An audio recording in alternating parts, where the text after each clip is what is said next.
Hello and welcome back to a brand new video in a new series that I'm starting based around a fun game that I found on Steam.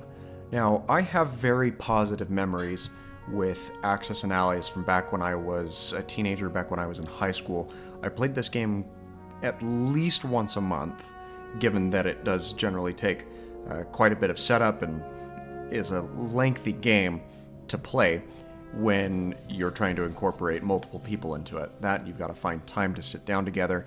It can just really kind of be a nuisance.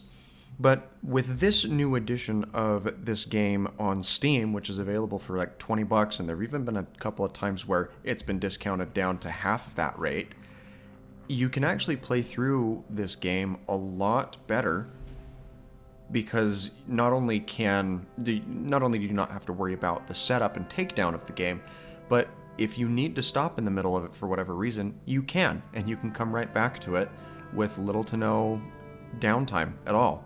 And given that this is online as well, you can even get into a game where you make your move and you wait for your opponents or your other players to make their moves as well, and you can get email notifications when it's your turn again. So you can play it in a lot more casual of a setting than what one might do so normally. So today we're going to go ahead and start a series playing through the single player campaign, so we're not going to incorporate any of the online stuff at this point. But I'm very excited for this game, and we're going to start a scenario playing as Japan, as that's one of the teams that I have the most fun playing as. So without further ado, let's go ahead and jump into the gameplay. Now, a few comments that I'll want to make right off the start here. I'm not going to commentate over the entire game because that would take way too long, but you do get to see exactly what each of your opponents and teammates are doing. So here we can see that Russia's mobilizing a bunch of troops into the provinces of Ukraine, USSR, West Russia, and even bringing a couple fighters in from further distance to help in with some of those fights. You can choose to follow the player and see what exactly is going on in those fights, or you can take the outsider's view as the units brought into the fight are displayed here with this little diamond, and the remainder of the troops from the opposing side are listed over here. And it does give you an indication of what types of moves are taking place from both sides of the combat. So I will highly be focusing on commentating the moves from my ally, Germany, and moves that I make on my own, while we will be majorly skipping over the moves in the future made by Ukraine, the UK, and the United States. So right here we see Germany focusing primarily on two different zones. They're going through trying to attack some of these transports over here next to the UK to kind of set them back with the attacks that they're looking to make. We're also looking to make a move to recapture this area of West Russia, and with the sheer amount of troops that they're bringing in, that should be accomplished fairly easily. They're going to come into Karelia, pretty decisively taking a victory there, and another set of battles taking place here in Egypt. Now, in this version of the game, Cairo is not a city that brings a lot of advantage, but it's always nice to gain and maintain control over this canal to traverse back and forth through it where necessary. And it looks like Germany was able to take that area there. Now, hopefully, well, they've brought in enough aircraft here that they really shouldn't have a problem, and seacraft, in knocking out these different opponents here.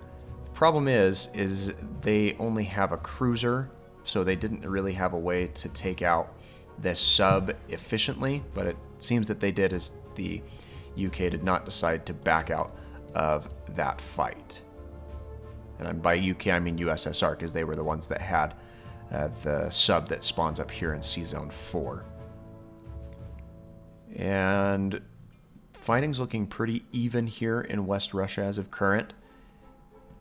We're actually exactly even on the troops, 1-to-1 ratio even, which is a little concerning. And if Russia had defended that last area there, then or returned fire on that last round, then this zone would have been left completely empty. Germany made some good progress here. They've pretty decidedly set back the UK in their movement, as well as not only recaptured West Russia, but also taken Egypt. And with their tank here, they can now blitz through a lot of these areas on their next turn to retake a lot of, or to capture a lot of extra IPC, I should say. All right, so for my turn, there's a couple of things that I'm going to want to do here. First off, there's a particularly annoying cruiser over here that actually took out a transport of mine, which I'm a little upset about. They also managed to take Borneo, which has a lot of IPC comparatively. So we're going to want to focus on at least taking out this transport and doing what we can to regain control of this island, which is going to be difficult because they now have 2 units defending that area. We can pretty easily scramble this fighter to come around and take out this transport here, so I'm not too concerned about locking that down. However, we do have a destroyer over here, I'm pretty sure. Or no, it's another cruiser. But I don't have any submarines that I can use to kind of sneak attack or take out any of these units through here. So what I may end up doing is take my cruiser into battle against here, as well as my aircraft carrier, just for the extra support and firepower, hopefully. And I may even fly my fighter down. Actually, I can fly my fighter down here for some extra firepower as well in that fight to hopefully take out that cruiser and that transport, and that should lock down things a little bit nicer for me. That way we can actually land both of our planes back on this aircraft carrier, as well as that will allow us to have a little bit more of a fortified defense against whatever the US might try to counter with as we make it our way over this way. In terms of other attacks that we're going to want to go ahead and do, this area is heavily fortified, so it would not be in my best interest to head this way immediately. However, we should be able to take some of these zones away from China, which is under the control of the US here. I think our best move is going to be moving a couple of troops into here, bringing in some aircraft support, as well as trying to take this zone with some of our troops from Kwangtung and the French Indochina Thailand zone. So let's go ahead and make a couple of orders so we can get that taken care of. And the first thing that I'm going to do is we're actually going to buy an additional transport, as I had one that was taken out. Let's go ahead and get a submarine just so we can kind of patrol this area a little more discreetly, especially because the UK doesn't have any opponents that they can bring through. I actually also have some land or some sea units over here that I can bring through, though none of them can make it over to help with this battle here, which is a bit unfortunate. So we'll actually move these guys up to this coastal area to help us out there. So let's go ahead and buy an additional fighter and build an artillery and an infantry to get rid of the rest of our IPC. That will do it for our purchase phase. So now let's go ahead and make some of our combat moves here. So first off, we're going to want to bring our battleship here along with our aircraft carrier, and let's go ahead and scramble both of these fighters, though I think I want to have them helping in with this fight. So let's go ahead and move both of them there. Now you can actually hold down the shift key and move the entire stack of units all at once, providing that they all have the range, which when you're doing combat moves, they all should have the same amount of movement as they're stacked together. Now we can go ahead and send this plane over here to destroy this transport. We'll want to bring this cruiser, this aircraft carrier, this fighter, And I can't even bring in this bomber because we can actually land him down here on New Guinea, as bombers are too large to be landed on the aircraft carriers, which makes sense as they're big, heavy aircraft. Now, in terms of fighters that we're going to bring through to these areas, we'll want to bring in at least... You know what? We might as well bring in all of these guys to this zone here, because there's 4 of them.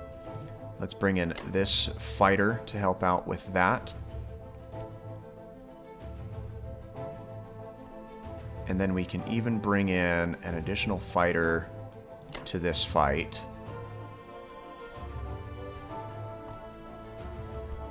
As well as one of these guys.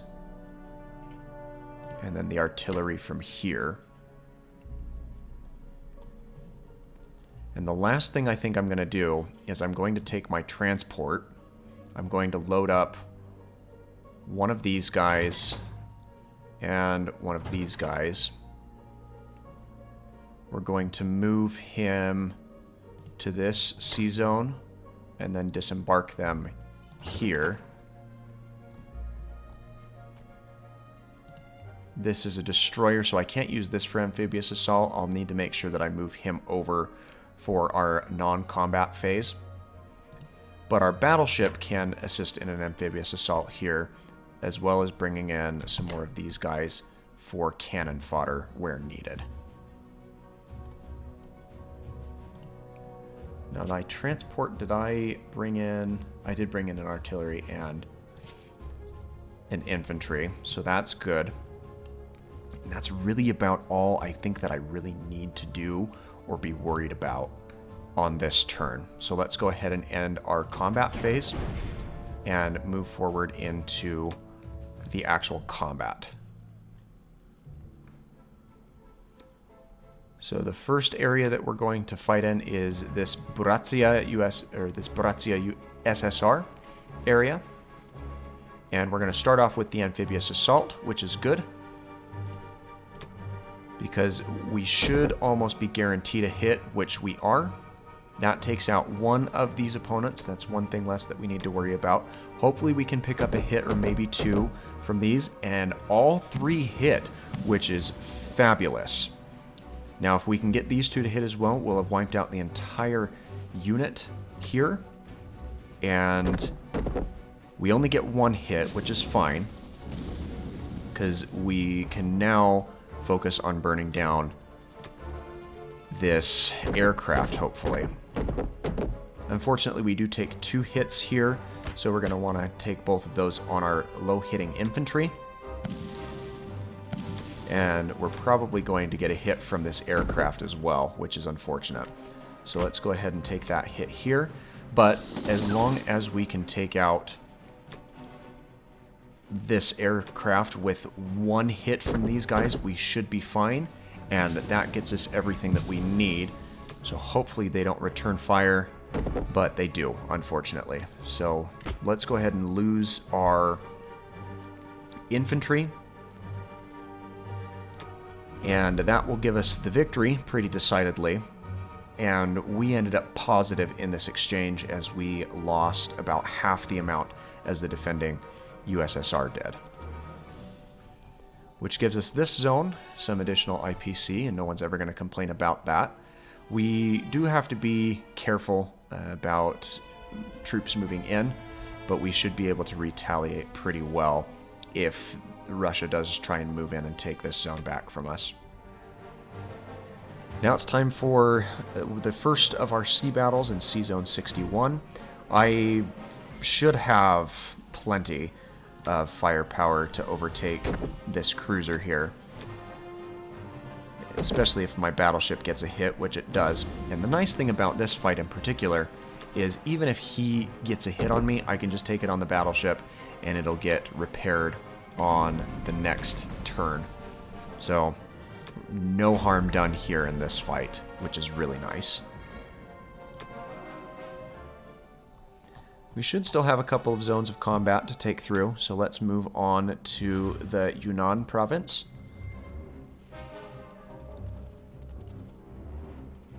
And we do have a numbers advantage here, so let's see if we can take out the infantry.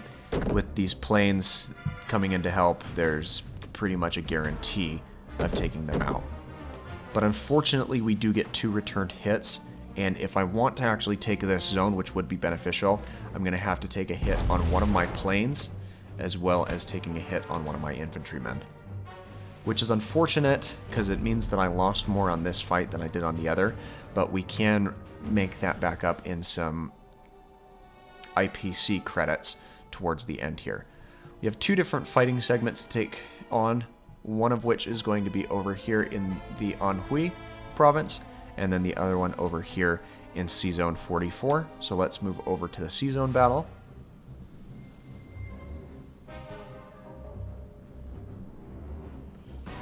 And I have a numbers advantage here, which is nice. I just really hope I don't take any unnecessary hits. And we do get a hit here on this cruiser, which is all we really needed. And the bomber hit doesn't really matter, because we would have just kept on attacking until we sink this cruiser. But it doesn't look like we get any return fire, which is quite nice. So that gives us the decided victory over here. And the last area of combat that we have is in Anhui. So let's go ahead and finish out our round of combat for this turn. Now hopefully I can get a hit or 2 from my infantry here. Unfortunately, 1s don't get rolled very often, so there's nothing doing there. Our fighters do get us 1 hit, and now we've got to pray that we can take out the rest of them. We don't get any return fire from the infantry there, and we get a final hit from our infantry units. So now we look for the return attack, and there's nothing done there, so we managed to scrimp out a win without any units lost in that territory, which is quite nice. Now, we didn't quite gain back the IPC that we lost from the Borneo invasion, but we made up some pretty decent ground. So, for our non-combat moves, we're going to need to land some of our fighters. The best thing to do with these fighters, I think, is going to be pool them. If we can pool 2 of our fighters over here on our aircraft carrier. I actually think I can't land the other one here.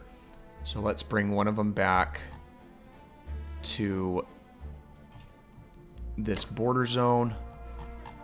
And then let's bring the other of these down here to help out in Yunnan.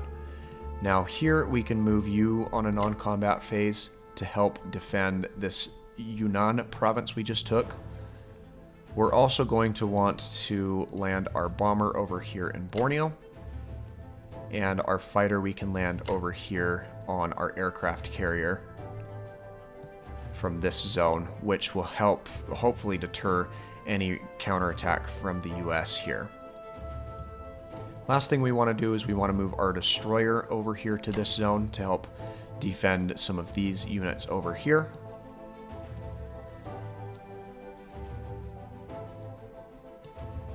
And we don't have any other fighters that we can move on a non-combat. Actually, we can bring this little guy up from Malaya to French Indochina, Thailand. But apart from that, we will want to end our reinforcement phase and go ahead and mobilize our troops.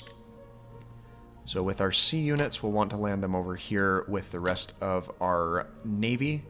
Our air unit has to go on land, and then we have to place our artillery and our infantry unit on the mainland here. That gets us everything that we should need here. We are netting a loss of 1 on this turn, which is a bit unfortunate, but we should be able to regain some of that, and I'm going to focus on getting Borneo back on my next turn.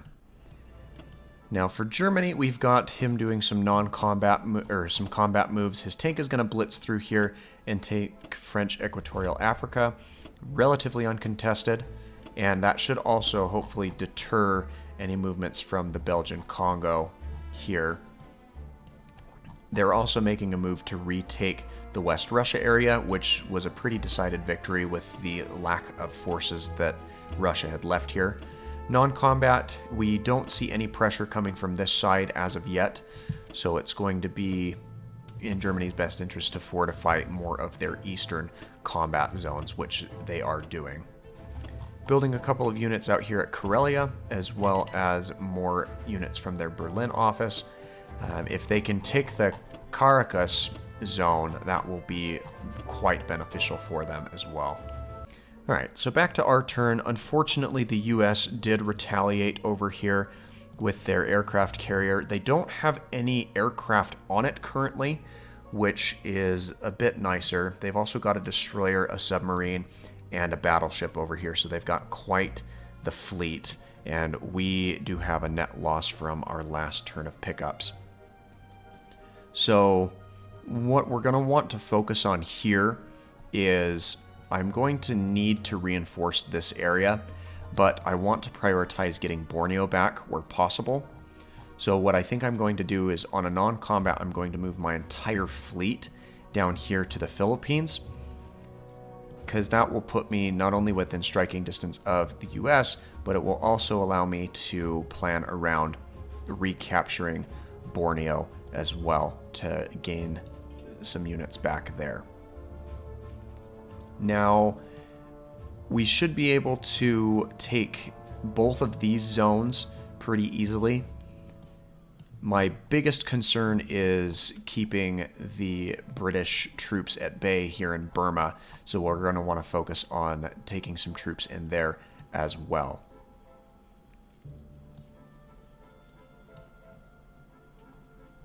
So let's go ahead and get ourselves a couple of units here. I think my best interest is actually going to be focusing on some air units. At least getting another bomber and another fighter, and then we will stock up on another artillery and another infantry. And that will get us all the units that we really can focus on at this point. For our combat move, as much as I want to take this area of the Soviet Far East, I just don't have the manpower to do so on this turn. But what we will do is we'll go ahead and move one of these units over here into the Singkiang, which is an easy win for us there.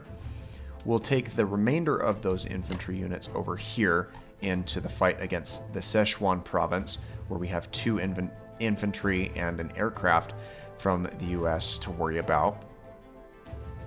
We should also go ahead and bring in our bomber, because that will assure some more firepower in this area.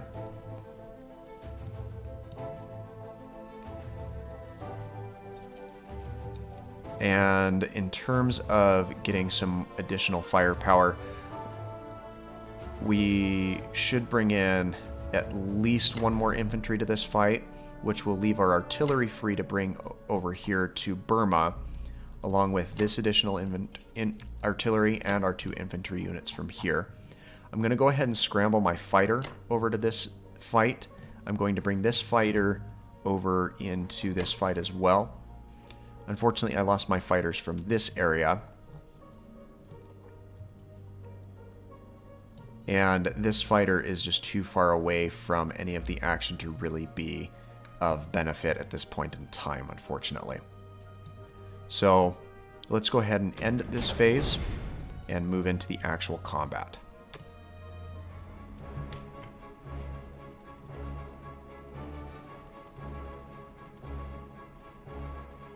So starting off with our fight in the Sichuan area, we do have 4 infantry. Hopefully we can get at least one hit from one of these.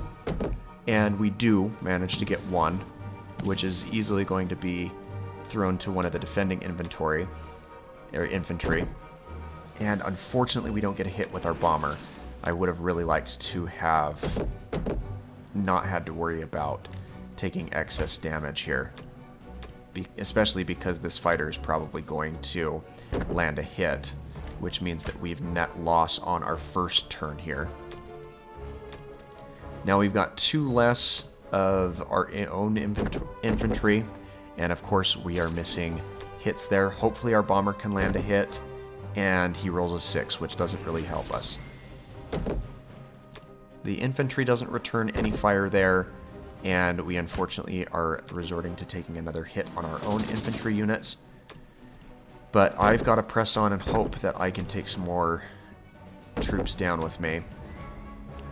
And with that, it's just too risky to continue. So we're going to take our hit on our infantry, and since we can no longer take this zone, we're going to back out and cut our losses, which is really, really unfortunate. So our next zone that we'll be fighting for is Burma. This should go a lot easier for us, is my hope. That bomber really let me down in the last fight, but we have some increased firepower because we brought the artillery over into this one. So hopefully we can knock out these 2 right now, which we do, and our fighters don't even have to join in. And no return fire from them either, which is always nice because that leaves the Burma province quite well fortified. So that is an unfortunate loss there for us. We're going to want to allocate at least 1 fighter to this zone here, and we'll go ahead and leave the other one.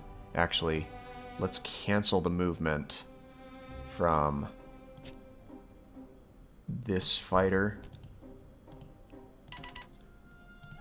because I want to leave 1 here and I want to leave the other here, because that leaves both of these zones that might come under attack from these units covered.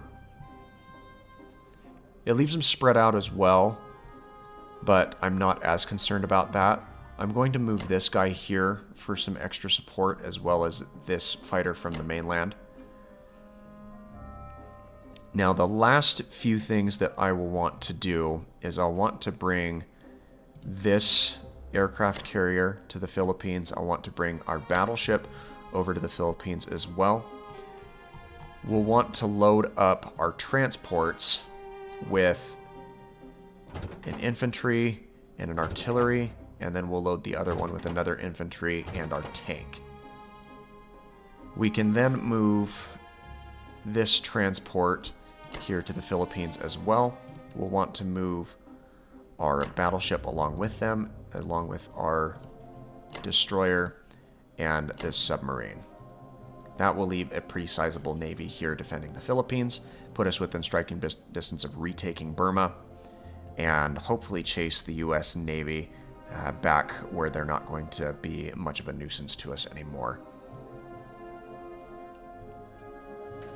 Now, the only other thing that we need to do is we need to take this bomber back to neutral territory, and I think it's going to be best to land him with an area that has some defense left in it, so we are going to go ahead and land him in Anhui with our other fighter jet there. That way he's not left open to an attack or a drive-by from a fighter jet, which is really needed because bombers have terrible, terrible defense. That is all of the movement that we need to do at this point in time, so let's go ahead and end that phase to make that movement complete.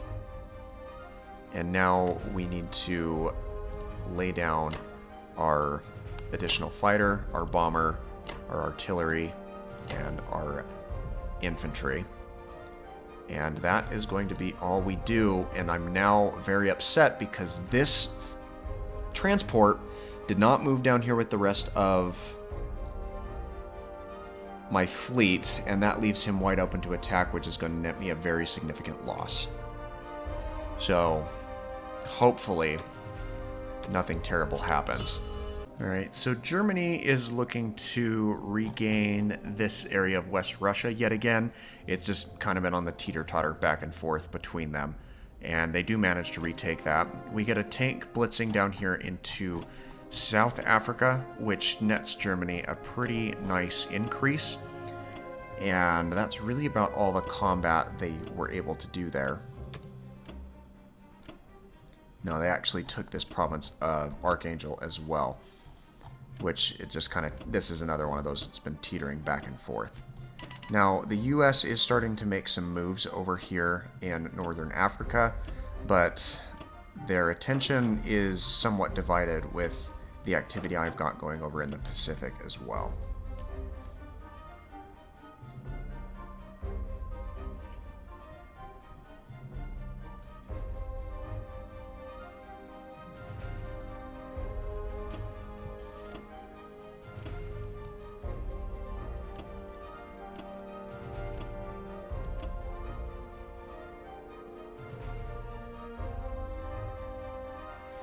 Alright, so unfortunately, because I didn't move my transport from here, the US just flew in their bomber and took them out, which is a very heavy casualty for me. That's 16 units that just got flushed away, and I'm very upset that my transport didn't move where I told it to. Additionally, we lost to this area of Kwangtung because I, in an oversight, didn't place anything to defend here.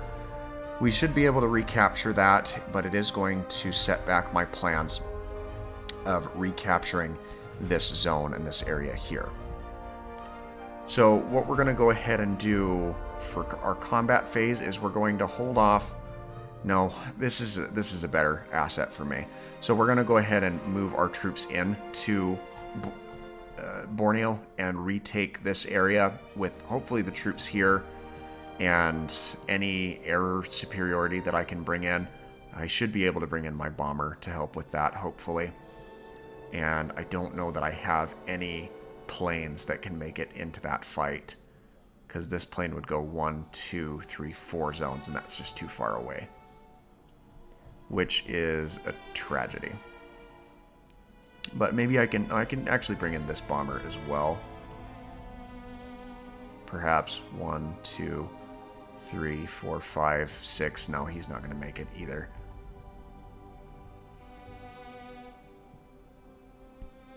Actually, I can't bring in either bomber to that fight, which is not great. I can, however, bring in my cruiser and my... Do I have a cruiser here? I don't. I lost my cruiser. I can bring in at least one battleship to help with an amphibious assault here and hopefully take out a unit before I make landfall. And I've got other units that I can pick up either from the East Indies or New Guinea as well.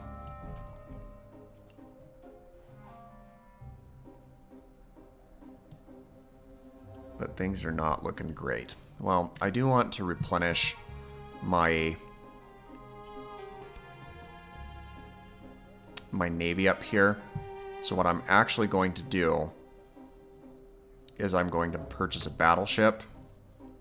And I know that's a risky move to take, but I can't afford that bomber coming over here and running another raid. We're also going to purchase a transport, and the only other thing that I can buy is an artillery. So that's going to be all we can afford to do on this turn.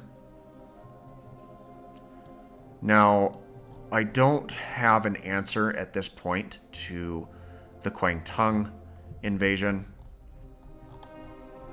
and I might just have to accept that Anhui may fall.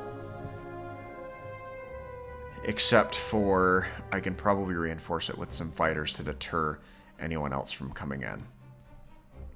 So, we're going to want to bring in... Is that a submarine or it's a battleship? That's not something I really want to mess with, unfortunately.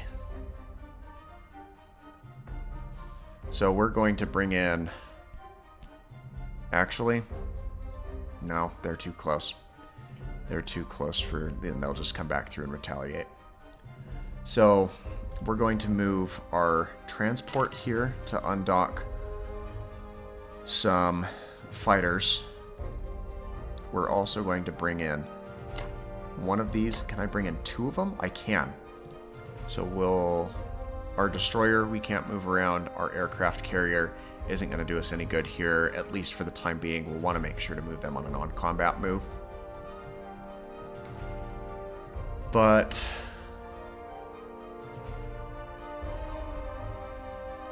That's really all I can do combat-wise, unfortunately. So hopefully this fight goes fairly well.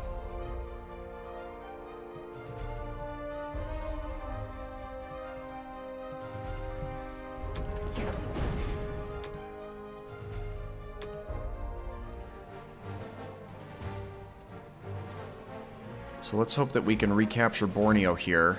We do get 2 bombardment rolls with our battleship here, and neither one of them hit, which isn't what I wanted to see. And we don't get any hits from our artillery or our infantry either. Luckily, we don't get any return fire from these opponents here, and we get 1 hit from our own set, and 1 hit from them. And we've just got to go all in here. Hopefully we can get another 2, which we don't. And that's unfortunate because it means that we lose the battle.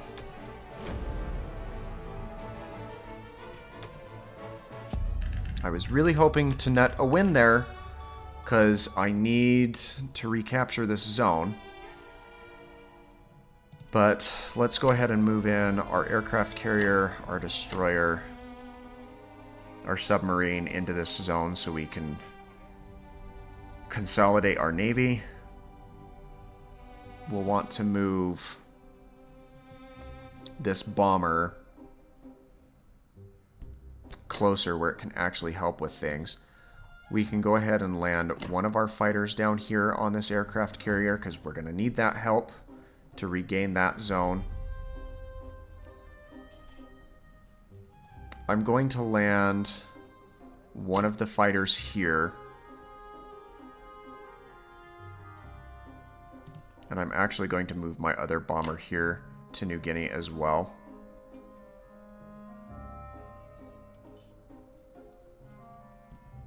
Because I need to get him out of harm's way. That does unfortunately leave Kiangsu too far open.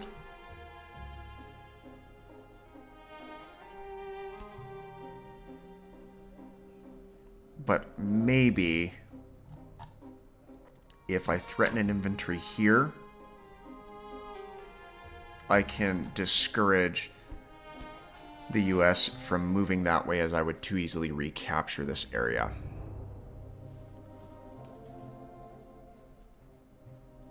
And that's going to be all I can really do non-combat wise.